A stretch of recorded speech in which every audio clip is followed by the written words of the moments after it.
Hello everyone, welcome to the channel Unacademy CA final. तो आज की क्लास में अपन प्राइसिंग डिसीजंस में जो थ्योरेटिकल पार्ट था, थ्योरेटिकल पार्ट्स में जो केस सिनेरियो आते हैं, केस सिनेरियो, तो केस सिनेरियो का अपन डिस्कशन करेंगे, मतलब थ्योरेटिकल क्वेश्चंस सोल्व करेंगे। अगर आपको अनअकैडमी पे सीए फाइनल की सभी सब्जेक्ट्स की लाइव क्लासेस देखनी है तो आपको अनअकैडमी का सब्सक्रिप्शन लेना होगा। उसके लिए आपको अनअकैडमी लर्निंग ऐप इंस्टॉल करना होगा, फिर आपको प्लस सब्सक्रिप्शन लेना होगा सीए फाइनल का। यहाँ आपके लिए फ़ायदा ये है कि आप मंथली बेस पे, 3 मंथ के बेस पे, 1 साल के बेस पे आप अपने अकॉर्डिंग, रिक्वायरमेंट के अकॉर्डिंग सब्सक्रिप्शन ले सकते हो और सभी क्लास एक साथ देख सकते हो इसी सब्सक्रिप्शन के अंदर। अगर आप मेरा coupon code Atul CA use करते हो तो आपको 10% का ऑफ मिल जाएगा। अगर आपको सीए फाइनल से रिलेटेड अमेंडमेंट चाहिए, सभी सब्जेक्ट्स के रिवीजन वीडियोस चाहिए, तो आप हमारा चैनल अनअकैडमी सीए फाइनल को ज्वाइन कर सकते हैं, सब्सक्राइब कर सकते हैं। तो आज का लेक्चर अपना रहने वाला है प्राइसिंग डिसीजन। जो चैप्टर चल रहा था अपना, उसमें जो केस सिनेरियो हैं, मतलब थियोरेटिकल पार्ट है, उसमें जो केस सिनेरियो आते हैं उसका डिस्कशन करेंगे, उसके क्वेश्चंस अपन यहाँ सोल्व करेंगे। तो काफ़ी सारे क्वेश्चन मैंने ले रखे हैं आपके मॉड्यूल के, जितने भी क्वेश्चन थे आपके मॉड्यूल में और जितने एग्जाम में आए हुए क्वेश्चन हैं सभी मैंने यहाँ कवर कर रखे हैं। तो अभी उसको समझने से पहले मैं एक बार आपको बता देता हूँ प्राइसिंग डिसीजन में अपने थ्योरेटिकल पार्ट क्या पढ़ा था। एक तो पढ़ा था प्राइसिंग पॉलिसी। प्राइसिंग पॉलिसी मतलब कौन सी सेलिंग प्राइस आपके बिजनेस के लिए बेस्ट रहेगी। तो सबसे पहले देखा था प्राइसिंग अंडर डिफरेंट मार्केट, कौन से मार्केट में कौन सी सेलिंग प्राइस बेस्ट रहेगी।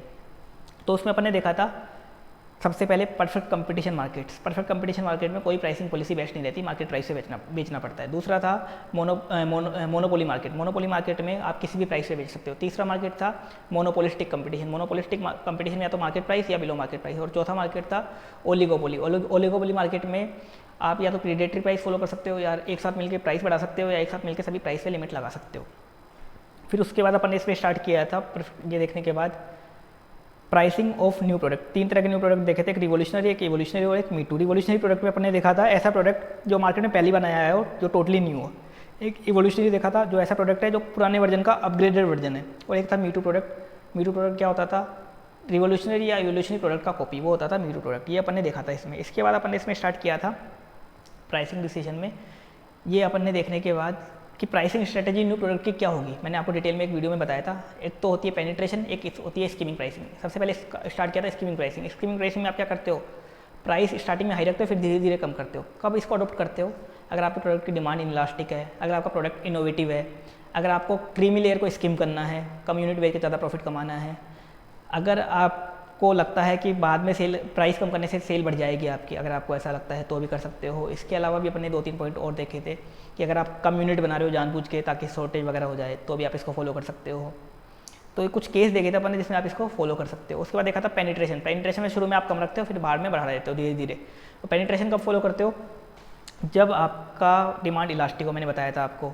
इसके अलावा कंपटीशन का डर हो, इसके अलावा आपको काफ़ी सारी सेविंग हुई है क्योंकि आपने लार्ज स्केल पे प्रोडक्शन किया है, या आपको मार्केट पे पेनिट्रेट करना है या कब्जा करना है, सेटअप करना है, तो आप उसको फॉलो करते हो। ये अपन ने इसमें देख लिया था। फिर अपन ने इसमें प्राइसिंग स्ट्रेटजी न्यू प्रोडक्ट की देख ली थी, लेकिन अपन ने कुछ प्रोडक्ट की प्राइसिंग स्ट्रेटजी नहीं देखी। प्राइसिंग अंडर स्पेशल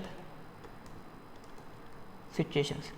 कुछ केस में अपन ने प्राइसिंग स्ट्रेटजी नहीं देखी थी इस चैप्टर में, वो अपन अब देख लेते हैं। फिर अपन इसके क्वेश्चंस करेंगे ताकि आपके सारे क्वेश्चन सोल्व हो जाएं। कौन कौन से केस की नहीं देखी थी वो अपन एक बार देख लेते हैं। पहला देखा पेरिशेबल गुड्स। पहला पॉइंट है पेरिशेबल गुड्स। पेरिशेबल गुड्स के केस में प्राइसिंग पॉलिसी क्या होगी। अभी पेरिशेबल गुड्स क्या होते हैं, पेरिशेबल गुड्स मतलब ऐसे गुड्स जो खराब होने के कगार पे हैं। खराब होने के कगार पे उन्हें बोलते हैं अपन पेरिशेबल गुड्स। मान लो एक सब्जी और फ्रूट्स की दुकान है, फ्रूट्स एंड वेजिटेबल्स की दुकान है। रात हो गई, रात को उसकी दुकान बंद करने का टाइम आ गया, कुछ फ्रूट्स और वेजिटेबल्स बच गए, कुछ फ्रूट्स और वेजिटेबल बच गए। उसको दुकान वाले को पता है अगले दिन तो ये बगाने में जाएंगे, फ्रूट्स और वेजिटेबल अगले दिन क्या जाएंगे, बगाने में जाएंगे। तो उन फ्रूट्स और वेजिटेबल जो रात में बच गए उनके लिए प्राइसिंग पॉलिसी क्या बेस्ट रहेगी, रात में कितने में बेचे वो उसको, जितना भी आ जाए उतना बढ़िया है, क्योंकि अगले दिन तो बगाने में जाएंगे, अगले दिन उनकी वैल्यू क्या है, 0 है। तो जितना भी पैसा आ जाए, 2 रुपये, 5 रुपये, 10 रुपये, जितना भी आ जाए उतना बढ़िया है। तो पेरिशेबल गुड्स के केस में प्राइसिंग स्ट्रेटजी कौन सी अच्छी रहेगी, एनी कैश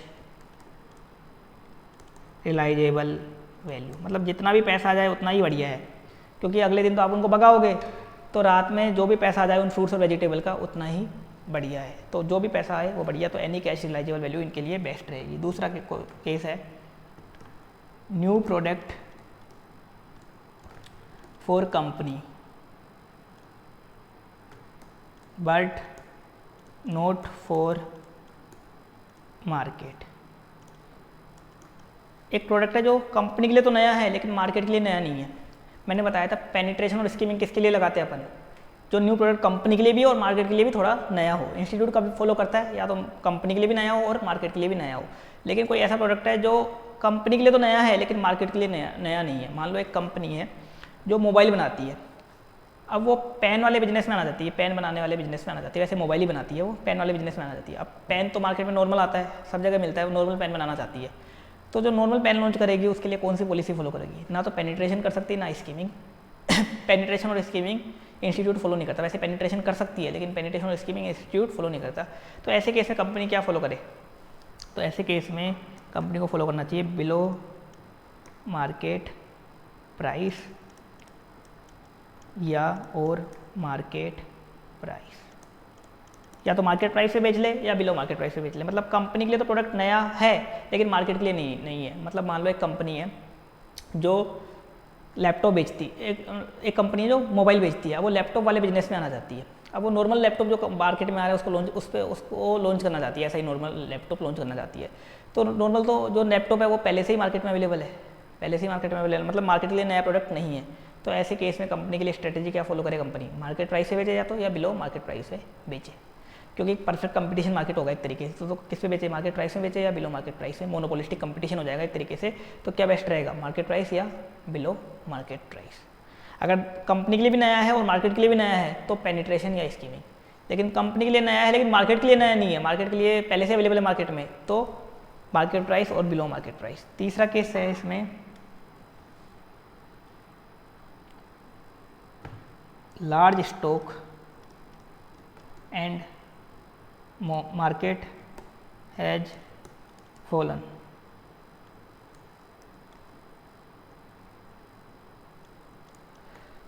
मान लो कंपनी के पास कोई प्रोडक्ट पड़ा हुआ है जिसका लार्ज स्टॉक पड़ा हुआ है, कंपनी के पास पहले से बना हुआ काफ़ी सारा स्टॉक पड़ा हुआ है और उसका मार्केट फॉल हो चुका, मतलब वो आउटडेटेड प्रोडक्ट हो चुका। जैसे मान लो इंटेल है, इंटेल प्रोसेसर बनाता है, तो इंटेल के पास मान लो पेंटियम 4 पड़ा हुआ है। पेंटियम 4 काफ़ी पुराना प्रोसेसर होता था, पहले पेंटियम आते थे, पेंटियम 3 आते थे, पेंटियम 4 आते थे, फिर इंटेल के i3 आ गए, i5 आ गया, i7 आ गया, i9 आ गया। तो पेंटियम 4 एक काफ़ी पुराना प्रोसेसर है, आउटडेटेड प्रोडक्ट है। तो मान लो इंटेल के पास काफ़ी सारे पेंटियम 4 पड़े हुए हैं और उसका मार्केट फॉल हो चुका। बताओ कंपनी कौन सी स्ट्रेटेजी फॉलो करे, उसको बेचने के लिए क्या करे company? Below marginal cost. Company को अगर उसको बेचना है तो किस पे बेचना पड़ेगा? मार्जिनल कॉस्ट से कम पे भी बेचना पड़ेगा।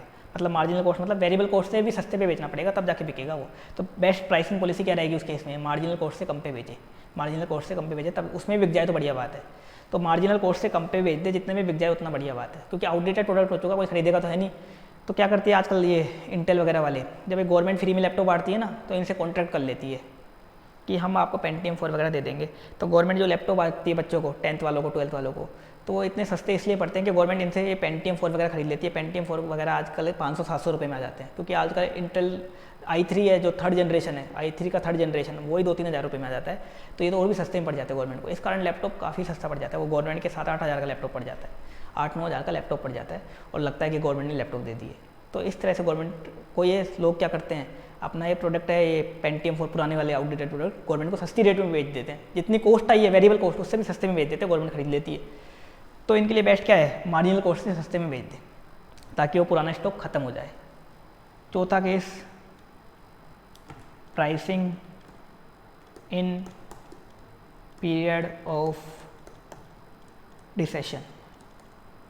रिसेशन मतलब होता है मंदी। मंदी के पीरियड में क्या प्राइसिंग बेस्ट रहेगी? मंदी का पीरियड मतलब कभी कभी मंदी का पीरियड आ जाता है, जैसे मान लो सर्दियाँ चल रही हैं, सर्दियों में एसी का क्या है? मंदी। एसी के लिए, एसी बिजनेस के लिए क्या है? मंदी का पीरियड। जो एसी का बिजनेस करता है उसके लिए क्या है? मंदी का पीरियड। ऐसे मान लो गर्मियाँ चल रही है, तो गर्मियों में जो गीजर का बिजनेस करता है, गीजर वगैरह बेचता है, उसके लिए क्या है? गर्मियाँ, मंदी का पीरियड है, बिकेंगे ही नहीं गर्मियों में भी गीजर। ऐसे ही सर्दियों में एसी नहीं बिकेगी, तो सर्दियाँ क्या है? एसी के लिए मंदी का पीरियड। तो रिसेशन, मंदी के पीरियड में क्या प्राइसिंग पॉलिसी बेस्ट रहेगी? जैसे मान लो आज की डेट में, कोरोना वायरस की डेट में सभी चीज़ों में मंदी आ रखी है, सभी बिजनेस में मंदी आ रखी है, 1-2 चीज़ों को छोड़ के, मेडिकल वगैरह को छोड़ के। तो मंदी के पीरियड में कौन सी प्राइसिंग पॉलिसी बेस्ट रहेगी?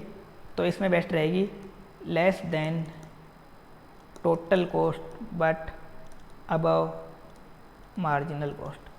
टोटल कॉस्ट से तो कम पे बेचो, लेकिन मार्जिनल कॉस्ट से ज़्यादा पे बेचो। मतलब कम से कम वेरिएबल कॉस्ट तो आप रिकवर कर लो, टोटल कॉस्ट से कम पे बेचो, ताकि आपका ऑपरेटिंग साइकिल चलती रहे, आपके पास पैसा वगैरह आता रहे। तो लोग क्या करेंगे, पहले से रख के खरीद के रख लेंगे सस्ते के चक्कर में। तो क्या होता है, आजकल आपने देखा होगा AC वगैरह है ना, सर्दियों में सस्ती पड़ती है, ऐसे गीजर गर्मियों में सस्ते मिलते हैं। कभी भी देखना, आप ऑनलाइन चेक करना, 2-3 हज़ार रुपये का आपको फ़र्क मिलेगा आपको। तो इस कारण सस्ते मिलते हैं, क्योंकि वो अपने प्राइस से कम पे बेचते हैं, ताकि उनको जो ऑपरेटिंग साइकिल है उनका पैसों का फ्लो चलता रहे। तो टोटल कॉस्ट से कम पे बेचो और मार्जिनल कॉस्ट से ज़्यादा पे बेचो। कम से कम मार्जिनल कॉस्ट तो आप रिकवर कर लो, ये आपके लिए बेस्ट प्राइसिंग पॉलिसी रहेगी। तो 4 प्राइसिंग पॉलिसी अपने देखी। पेरिशेबल गुड्स के केस में जो भी पैसा आ जाए बढ़िया है। कोई ऐसा प्रोडक्ट है जो कंपनी के लिए नया है लेकिन मार्केट के लिए नहीं है, तो मार्केट प्राइस या बिलो मार्केट प्राइस। कंपनी के पास किसी प्रोडक्ट का लार्ज स्टॉक पड़ा हुआ है लेकिन मार्केट उसका खत्म हो चुका है, outdated product below marginal cost पे बेचना चाहिए। कोई रिसेशन का पीरियड चल रहा है, मतलब मंदी का पीरियड चल रहा है, तो टोटल कॉस्ट से कम पे बेचो, लेकिन मार्जिनल कॉस्ट तो कम से कम रिकवर कर लो। ये स्ट्रेटजी बेस्ट रहेंगी। तो अपन ने स्पेशल सिचुएशन की प्राइसिंग स्ट्रेटजी देख ली। अब अपन आ जाते हैं क्वेश्चंस पे, केस सिनेरियो पे। यहाँ थ्योरेटिकल क्वेश्चन ऐसे नहीं आएंगे आपको पूछ लेगा डिफाइन प्राइसिंग या define skimming pricing, define penetration pricing, ऐसा नहीं आएगा। कुछ केस देंगे, आपको आंसर बताना पड़ेगा उसके बेस पे। तो पहला क्वेश्चन देखते हैं अपन, state the appropriate pricing policy in each of the following independent situation. आपको अप्रोप्रिएट प्राइसिंग पॉलिसी बतानी है, कोई रीजन वगैरह नहीं बताना, बस एक वर्ड में आंसर देना है। पहला question, A is a new product for the company and the market. एक ए जो प्रोडक्ट है वो कंपनी के लिए भी नया है और मार्केट के लिए भी नया है, and mean for large scale production. और आपने उसका क्या किया है, लार्ज स्केल प्रोडक्शन किया है। And long term survival in the market, demand is expected to be elastic, demand भी इलास्टिक है। ये बताओ 2 पॉइंट अपने किसके लिए पढ़े थे, पेनिट्रेशन प्राइसिंग के लिए। एक तो लार्ज स्केल प्रोडक्शन करते हैं अपन पेनिट्रेशन प्राइसिंग में, दूसरा डिमांड क्या होती है उसमें, इलास्टिक। तो इसका आंसर क्या आएगा, पेनिट्रेशन, पेनिट्रेशन प्राइसिंग आएगा इसका आंसर। दूसरा क्वेश्चन देखते हैं इसमें, दूसरा पार्ट इसका, B is a new product for the company but not for the market. New product company के लिए तो है लेकिन मार्केट के लिए नया नहीं है। B success is crucial for the company survival in the long term. मैंने बताया था कोई प्रोडक्ट जो न्यू कंपनी के लिए हो लेकिन मार्केट के लिए नहीं हो तो क्या फॉलो करते हैं, अभी बताया था ये तो मैंने, क्या फॉलो करते हैं, मार्केट प्राइस और बिलो मार्केट प्राइस। ये आंसर आएगा इसका, आप मॉड्यूल में आंसर देख लेना, यही आंसर आएगा इसका, मार्केट प्राइस और बिलो मार्केट प्राइस। तो पहला भी हो गया, दूसरा पॉइंट भी हो गया। तीसरा पॉइंट दे रखा है, C is a new product to the company and the market. C एक न्यू प्रोडक्ट है कंपनी के लिए भी और मार्केट के लिए भी, दोनों के लिए नया प्रोडक्ट है। It has an inelastic demand, demand कैसी है, इनइलास्टिक।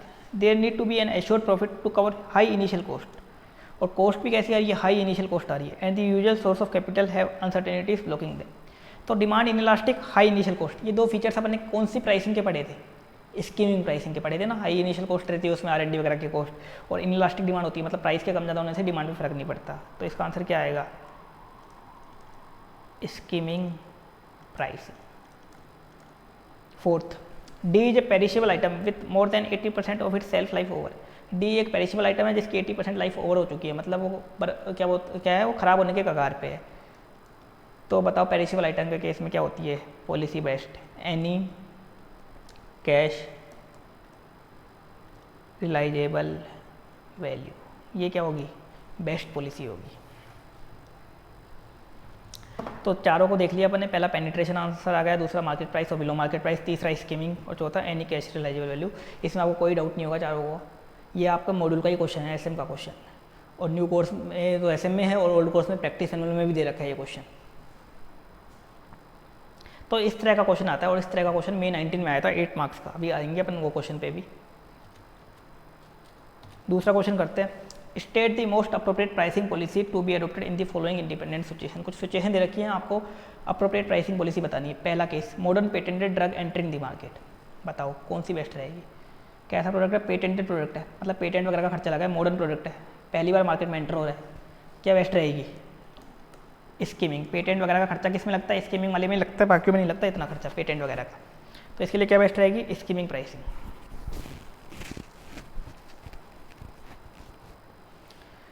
दूसरा, the latest version of a mobile phone is being launched by an established financially strong company. Company is trying to penetrate the market. एक latest version का mobile phone company launch कर रही है, new product आ रहा है market में, पहली बार launch हो रहा है, न्यू प्रोडक्ट आ रहा है। कंपनी क्या करना चाहती है, मार्केट को पेनिट्रेट। पेनिट्रेट कौन सी पॉलिसी में करते हैं अपन, पेनिट्रेशन। पेनिट्रेशन प्राइसिंग में तो करते हैं, ये आंसर आ जाएगा।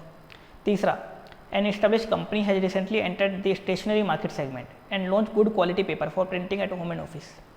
एक कंपनी थी जो पहली बार कौन से सेगमेंट में आ रही है, स्टेशनरी मार्केट, और गुड क्वालिटी पेपर बना रही है। बताओ ये प्रोडक्ट कंपनी के लिए तो नया हो गया, कंपनी तो पहली बार एंटर कर रही है। मार्केट के लिए नया है क्या? मार्केट के लिए नया नहीं है, क्योंकि पहले से काफ़ी सारे गुड क्वालिटी के पेपर मार्केट में आते हैं। तो कंपनी कौन सा पॉलिसी फॉलो करेगी? स्कीमिंग और पेनिट्रेशन नहीं करेगी, मार्केट प्राइस और बिलो मार्केट प्राइस। मैंने बताया था ना, new product for company but not for market, क्या फॉलो करते हैं? मार्केट प्राइस और बिलो मार्केट प्राइस। चौथा, एक car manufacturer is launching an innovative technology advance car in the highly price segment. Innovative car है, इनोवेटिव प्रोडक्ट है, highly price segment में launch कर रहा है। इनोवेटिव प्रोडक्ट कौन सी कैटेगरी में आते हैं? स्कीमिंग। इनोवेटिव प्रोडक्ट के लिए कौन सी पॉलिसी बेस्ट रहती है? स्कीमिंग। तो ये हो गया दूसरा क्वेश्चन। पहले का आंसर स्कीमिंग था, दूसरे का पेनिट्रेशन, तीसरे का मार्केट प्राइस और बिलो मार्केट प्राइस, और चौथे का स्कीमिंग। तो ऐसे पॉइंट आते हैं और आपको 1 वर्ड में आंसर देने होते हैं। अगर आपको वो पॉइंट सारे याद हैं तो आप आराम से इसको कर सकते हो।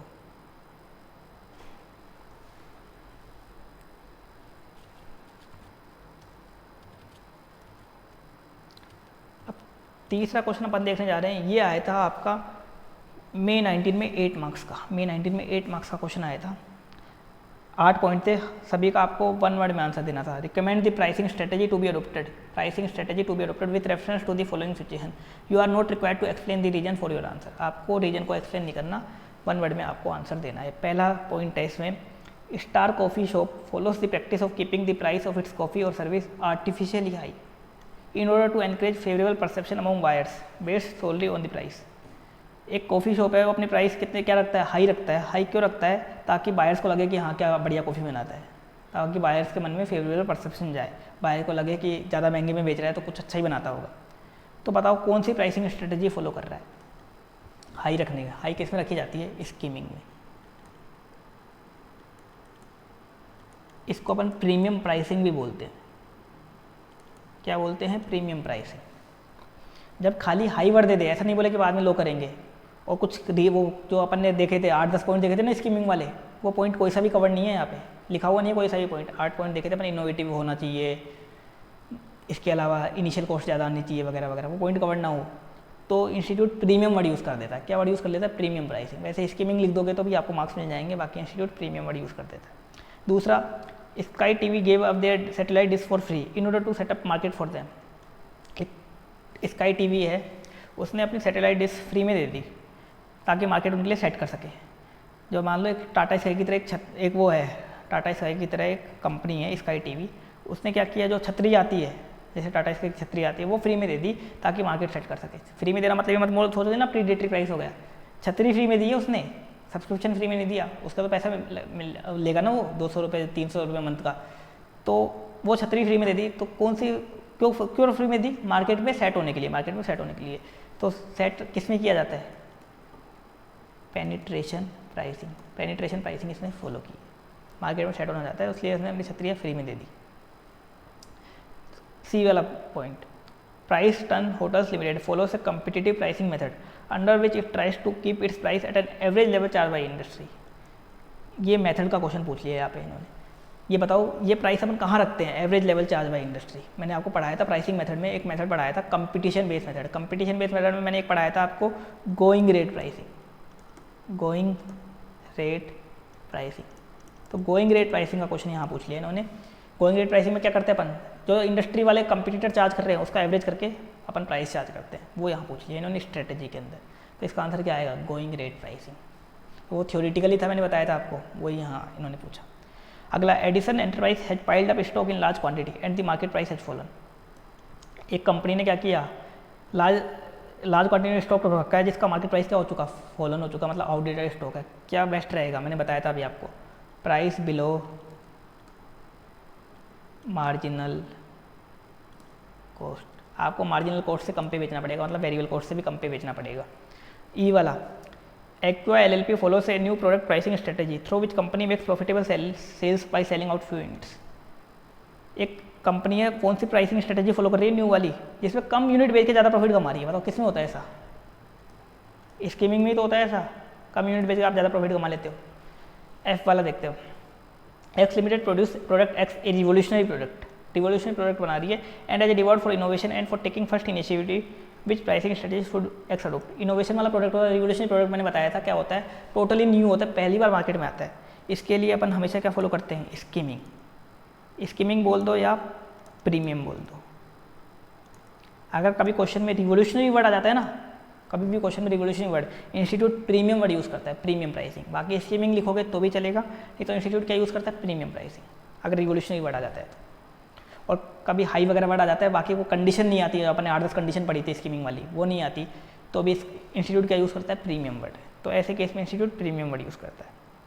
जी वाला, an establish company has recently entered the stationery market segment and launch good quality paper for printing at home and office. ये तो अभी किया ही था अपन ने कि पहले से प्रोडक्ट मार्केट में है, कंपनी के लिए नया है, कंपनी के लिए नया है लेकिन मार्केट के लिए नहीं है। क्या फॉलो करेंगे, मार्केट प्राइस और बिलो मार्केट प्राइस। अभी ये क्वेश्चन किया था।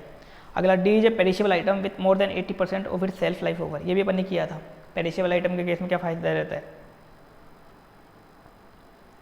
एनी कैश रिलाइजेबल वैल्यू, ये इसका आंसर आएगा। तो ये भी अपन ने कर लिया, ये भी अपन ने पहले ही कर लिया था। तो ये था क्वेश्चन जो May 19 में 8 मार्क्स का आया था। काफ़ी इजी क्वेश्चन था। अगर आपको वो सारी कंडीशंस वगैरह पता है, स्ट्रेटजी वगैरह पता है, तो आराम से आप ये कर सकते थे। अब अपन आगे कंटिन्यू करते हैं।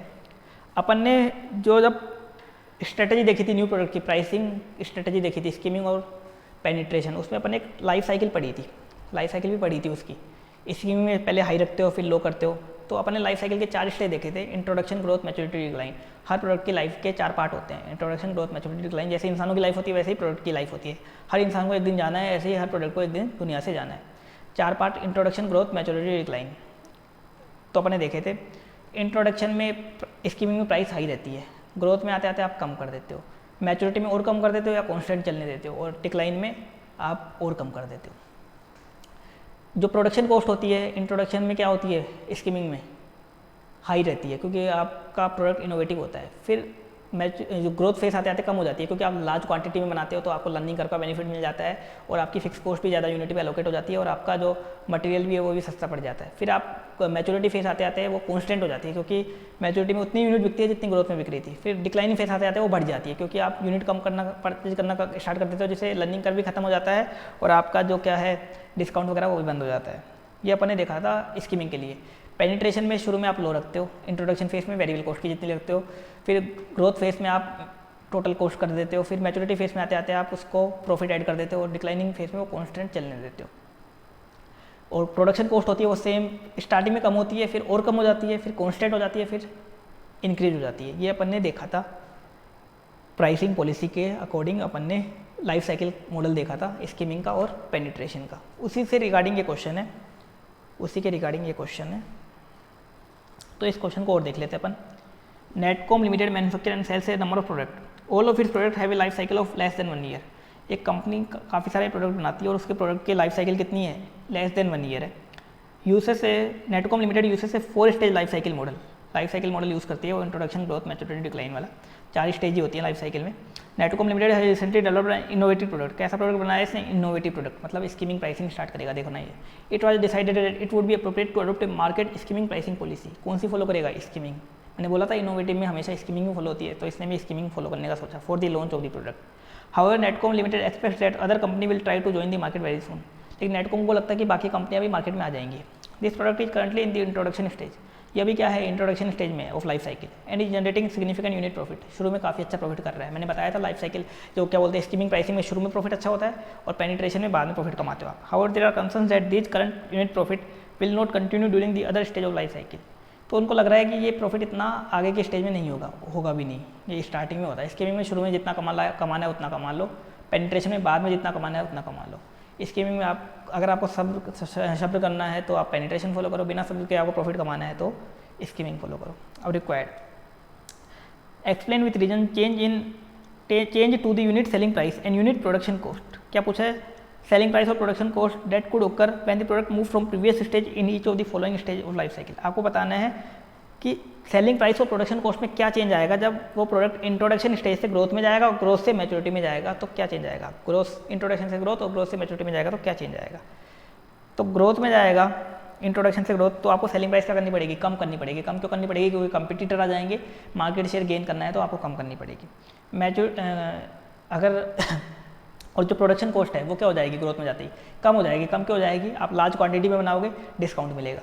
फिक्स कॉस्ट ज़्यादा यूनिट पे एलोकेट हो जाएगी, आपको लर्निंग कर्व का बेनिफिट मिलेगा, क्योंकि एक ही काम को एक लेबर फोर्स बार बार करेगी तो टाइम कम लगेगा। तो ये हो जाएगा फ़र्क ग्रोथ फेज में आते आते। मैच्योरिटी में जाने से क्या होगा? सेलिंग प्राइस और कम करनी पड़ेगी, या कॉन्स्टेंट रखना है तो आपको कुछ एड ऑन ऐड करने पड़ेंगे, फीचर्स ऐड करने पड़ेंगे। लेकिन प्रोडक्शन कॉस्ट का क्या होगा? वो कॉन्स्टेंट हो जाएगी, क्योंकि आपकी लिमिट आ जाएगी यूनिट बनाने की, तो आपको डिस्काउंट खत्म। दूसरा, आपका लर्निंग कर्व का बेनिफिट भी क्या हो जाएगा? एक टाइम पे खत्म हो जाएगा, तो आपकी प्रोडक्शन कॉस्ट क्या हो जाएगी? कॉन्स्टेंट हो जाएगी। और इसका आंसर भी दे रखा है, ये का ये आंसर जो मैंने आपको बताया, ये देख लो। सेलिंग प्राइस का क्या बता रखा है? They are likely to be reducing. क्यों? कंपिटिटर्स आ गए तो आपको प्राइस कम करना पड़ेगा अगर आपको मार्केट में ग्रोथ करनी है तो, क्योंकि कंपटीटर क्या कर देंगे? रिवर्स इंजीनियरिंग कर देंगे, इसलिए आपको कम करना पड़ेगा। यूनिट प्रोडक्शन कॉस्ट ये भी कम हो जाएगी। कम क्यों हो जाएगी? लार्ज क्वांटिटी में खरीदोगे तो कम प्राइस दोगे सप्लायर को, डिस्काउंट ले लोगे। दूसरा, आपको लर्निंग कर्व का बेनिफिट मिल जाएगा। तीसरा, फिक्स कॉस्ट ज़्यादा यूनिट में शेयर हो जाएगी। अब मैच्योरिटी स्टेज में आते आते सेलिंग प्राइस, ये आपको इस क्वेश्चन में क्या दे रखा है? रिड्यूस नहीं करोगे, कांस्टेंट चलने दोगे। बाकी आप रिड्यूस भी कर सकते हो। अगला जो क्वेश्चन देखेंगे अपन उसमें इन्होंने रिड्यूस वाला आंसर लिया है कि रिड्यूस कर दो या कांस्टेंट रखो, कांस्टेंट रखना है तो एड ऑन रखो। अगले वाला क्वेश्चन जो एग्जाम वाला क्वेश्चन। अब यूनिट प्रोडक्शन कॉस्ट ये भी कांस्टेंट हो जाएगी। कांस्टेंट क्यों हो जाएगी? क्योंकि देखो, एक तो जो डिस्काउंट है, नेगोशिएटिंग पावर खत्म हो जाएगी आपकी, डिस्काउंट खत्म हो जाएगा। लेबर के अकॉर्डिंग लर्निंग और जो एक्सपीरियंस करवाई ये भी खत्म हो जाएगा, और ओवरहेड की कॉस्ट भी एलोकेट होना, क्योंकि यूनिट उतनी बनेंगी तो वो भी बराबर हो जाएगी। तो प्रोडक्शन कॉस्ट कांस्टेंट हो जाएगी। सेलिंग प्राइस इन्होंने क्या दिया है? रिड्यूस नहीं होगी, कांस्टेंट होगी इस वाले आंसर में। लेकिन अगले वाला जो क्वेश्चन आया था एग्जाम में, ये वाला क्वेश्चन आया था 10 मार्क्स का, 10 मार्क्स का आया था। इसको और देख लेते हैं अपन। May 19 में ही आया था। May 19 में मैंने बोला था 50 मार्क्स का चैप्टर आया था, तो ये वाला क्वेश्चन और आया था 10 मार्क्स का। इसको और देख लेते हैं। Product ethnic is currently being developed and which is about to be launch in the market. एक प्रोडक्ट है एथनिक जो आप डेवलप कर रहे हो और उसको लॉन्च करना चाहते हो मार्केट में। हाईली इनोवेटिव प्रोडक्ट है ये, highly innovative product which the company believe that it will be have a revolutionary impact. कैसा इम्पैक्ट आएगा? Revolutionary impact on the market and consumer behaviour. The company has decided to use a market skimming price. Company कौन सा follow कर रही है? Market skimming price to pricing this product during its introduction stage. Revolutionary के लिए अपन market skimming ही करते हैं। तो आपको पहला तो क्वेश्चन क्या पूछा है इसमें? Compare penetration and skimming pricing strategy during the introduction stage using product ethnics to illustrate your answer. पहले में आपको पेनिट्रेशन और स्कीमिंग को डिटेल में बताना है। मैंने बताया था आपको स्कीमिंग क्या होती है, शुरू में हाई फिर धीरे धीरे लो। पेनिट्रेशन शुरू में लो फिर धीरे धीरे हाई। किन केस में पेनिट्रेशन को अडॉप्ट करते हैं, किन केस में अपन स्कीमिंग को अडॉप्ट करते हैं। मैंने 7-8 केस लिखवाए थे, आपको वो पूरा आंसर देना है। पूरा थ्योरी पूछा है पहले पॉइंट पे, तो जो थ्योरी मैंने लिखवाई थी वो आपको आंसर यहाँ देना है। दूसरा, explain with reason for each of the stage of ethnic product life cycle the change that would be expected in the production cost और selling price। आपको रीजन के साथ बताना है कि जो प्रोडक्ट लाइफ साइकिल एथनिक की है उसमें क्या क्या चेंज आएंगे। हर स्टेज में बताना है आपको, ग्रोथ स्टेज, मैच्योरिटी स्टेज और डिक्लाइन, तीनों स्टेज में बताना है। पिछला क्वेश्चन में 2 में पूछा था, ग्रोथ और मैच्योरिटी, या तीनों स्टेज में बताना है, कॉस्ट में और सेलिंग प्राइस में। वो चेंज आपको बताना है। स्कीमिंग में क्या होता है? शुरू में हाई रहती है, फिर ग्रोथ फेज में कम हो जाती है, मैच्योरिटी में और कम, और डिक्लाइन में और कम। सेलिंग प्राइस, प्रोडक्शन कॉस्ट शुरू में हाई रहती है, फिर कम हो जाती है ग्रोथ में, मैच्योरिटी में वो कांस्टेंट हो जाती है, और डिक्लाइन में फिर से बढ़ जाती है। ये आपको बताना है, विथ रीजन बताना है। रीजन मैंने आपको लिखवाए भी थे, वो रीजन के साथ आपको ये आंसर करना है। ये क्वेश्चन आया था एग्जाम में 10 मार्क्स का, May 19 में। तो May 19 में 10 मार्क्स का ये आया था, लगभग 10 मार्क्स का ये आया था। 20 मार्क्स की तो थ्योरी वाले क्वेश्चन आए थे इसमें, इस चैप्टर में क्वेश्चन, और 30 मार्क्स के प्रैक्टिकल आए थे। 50 मार्क्स का चैप्टर आया था ये May 19 में। तो ये थे केस सिनेरियो इस चैप्टर के जो अपन ने कर लिए। इस तरह के क्वेश्चन आते हैं इस चैप्टर में, प्रैक्टिकल भी आ जाते हैं, थ्योरी भी आते हैं। थ्योरी में या तो 1 वर्ड वाले आंसर वाले आते हैं, या इस तरह का जो लाइफ साइकिल वाला क्वेश्चन है ये आता है। ये दोनों अपन ने डिटेल में कर लिए इस चैप्टर के, सारे क्वेश्चन इसके कर लिए मैंने। ये सारे क्वेश्चन इंस्टीट्यूट के मॉड्यूल से लिए हैं। इसके अलावा पीएम के जो पुराने क्वेश्चन थे वो भी कवर किए हैं इसमें। टोटल क्वेश्चन कर लिए अपन ने इसमें सिनेरियो वाले। प्रैक्टिकल क्वेश्चन भी अपन ने काफ़ी सारे कर लिए इसमें पहले, कोस्ट बेस वाले भी और आरओई बेस वाले भी। तो ये लगभग चैप्टर अपन ने काफ़ी ज़्यादा हद तक इसको कवर कर लिया। नवंबर 20 जो एग्ज़ाम्स हैं उनके लिए सफिशिएंट है जितना अपन ने कवर किया है। तो इसमें आपको कोई भी डाउट हो तो आप मुझसे कॉन्टैक्ट करके पूछ सकते हो इस वाले चैप्टर में, pricing decision case scenario. Thank you.